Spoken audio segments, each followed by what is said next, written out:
messieurs, merci de nous retrouver dans le forum matinal de ce mercredi 8 janvier 2024. Nous sommes toujours en compagnie de Mathieu Kolaole-Bokor.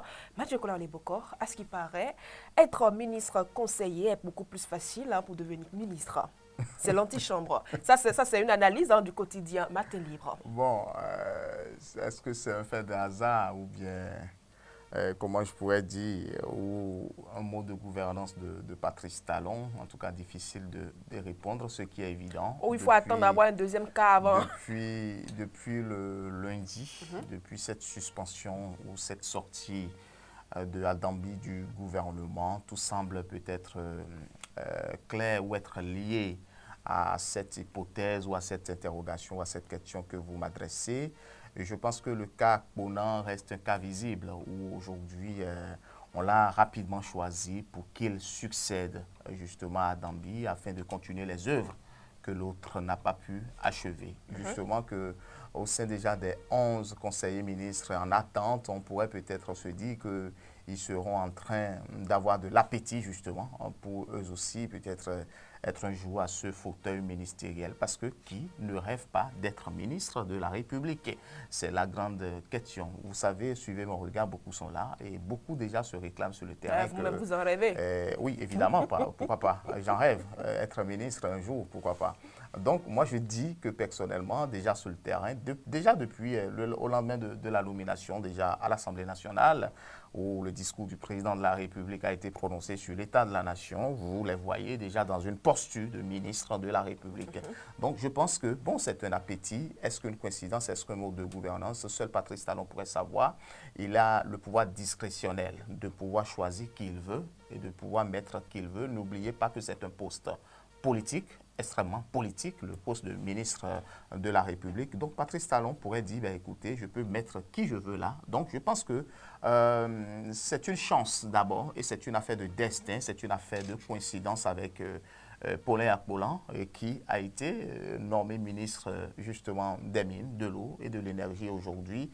Donc, il ne faut pas que les 11 ministres aujourd'hui pourraient peut-être croire que c'est une antichambre pour pouvoir être ministre de la République parce que au-delà de tout ce qu'on peut reprocher à Patrice Talon juge sur la technicité et sur, disons, le qualificatif de la personne en question. Et au-delà de tout aussi, il faut comprendre qu'au-delà d'être politique, c'est aussi un poste technique et on a besoin des gens beaucoup plus techniques au niveau de ces ministères-là pour pouvoir le faire. Depuis 2016, quand vous suivez bien un peu Patrice Talon, vous suivez sa lecture, ce sont des hommes qu'il faut, qu'il essaie de mettre à la place qu'il faut. On ne se lève pas pour mettre n'importe qui, c'est parce que vous avez un plus à apporter justement avant qu'on ne vous nomme, parce que quand vous prenez différents cas, je veux parler du ministère de l'économie et des finances avec Oulian Louadaï par exemple, c'est un farouche justement, voilà, économiste qui est là, qui sait de quoi on parle. Quand il s'agit de l'affaire des chiffres, il sait bien se défendre. Donc, je veux parler aussi de beaucoup d'autres portefeuilles comme cela. Donc, je pense que Patrice Talon sait qu'il faut choisir pour mettre à un moment opportun. Mais dit que le poste de ministre conseiller reste une antichambre pour être ministre, cela va de soi. Mais je ne pense pas totalement que cela pourrait être affirmatif parce que à tout moment, Patrice Talon sait qu'il faut mettre pour pouvoir gérer le poste de ministre ou le poste de n'importe quel ministère, pardon. À vous entendre, Mathieu Kolaole-Bokor, c'est à croire que outre Paulin Akponan, il n'y a pas autre tête capable de gérer ce portefeuille. Politiquement, oui. Politiquement, oui, c'est possible. Parce que lorsque quelqu'un pourrait encore tomber en disgrâce, justement, parce que nous sommes dans une année purement politique, il ne faut pas l'oublier, quelqu'un pourrait en effet tomber en disgrâce et que le président de la République, chef de l'État, chef du gouvernement, regarde à côté alors qu'on a besoin on a juste besoin d'une urgence, on pourrait peut-être mettre un remplacement là en attendant de réfléchir sur celui qui pourrait venir peut-être assumer ou assurer le poste de ministre conseiller. Vous vous rappelez quand il y a eu la sortie de Jean-Claude Oussou dans ce pays. Ouais. On a mis Tonato qui a d'abord géré, après Adambi qui est venu peut-être être confirmé après. Donc ce sont des stratégies et ce sont des analyses. On essaie de pouvoir gérer vaille que vaille pour que la République, pour que l'administration puisse toujours continuer. Je ne dis pas non, mais je dis que être, je ne dis pas non, que ceux qui sont aujourd'hui ministres conseillers peuvent ne pas être ministres, parce que politiquement c'est faisable, mais ce n'est pas parce que le cas de Akpona reste un cas aujourd'hui particulier et isolé qu'on peut déjà croire que les 11 conseillers ministres qui sont derrière peuvent déjà rêver qu'un jour il serait ministre, parce que Patrice Talon aussi, à tout moment, peut déjouer aussi ses pronostics. Alors, il y a quand même une petite confusion à ne pas faire. Être ministre conseiller ne veut pas dire qu'on est ministre, hein, si on prend quand même les attributions. Pas du il y a tout. cette confusion-là qui se fait un peu au niveau des ministres conseillers. La dénomination normalement est claire. Ministre conseiller. Ça veut dire que tout est clair, hein, le décret a été clair. Nous avons même fait des éditions spéciales sur ça aujourd'hui.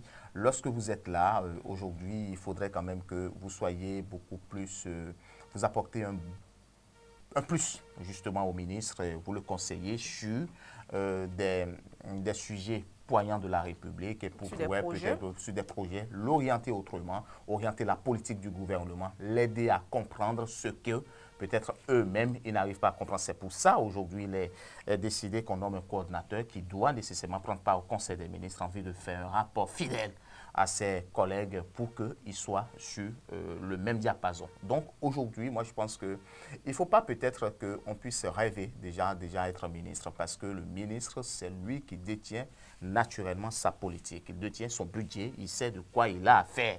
Et il est à l'Assemblée nationale pour défendre son budget. Par contre, le ministre conseiller ne peut pas être à l'Assemblée et ce n'est pas non plus l'assistant direct du ministre qui pourrait remplacer évidemment le ministre. Il ne faut pas qu'on fasse cette confusion. On est là pour apporter un plus à la politique du gouvernement, pour conseiller, mais on n'est pas l'assistant du ministre, parce que beaucoup pourraient faire cette confusion-là. Mais ce qui est évident, c'est qu'aujourd'hui, ils sont bien lotis, ils sont bien logés, ils sont payés sur le dos de l'État, ils ont des garde-corps, ils ont tout. Mais le plus important aujourd'hui, bon, qu'est-ce que vous voulez? Nous sommes à la porte de 2026, il faut réaménager, il faut restructurer techniquement et politiquement pour que, bon, la base puisse être maintenue et pouvoir peut-être encore conquérir le pouvoir. C'est l'objectif aussi, au-delà de postes techniques, il y a aussi l'enjeu politique qui est là. Et je pense que Patrice Talon a besoin des mains fortes autour de lui, des têtes bien pensantes autour de lui, pour pouvoir aussi mieux réfléchir sur 2026 et l'après 2026.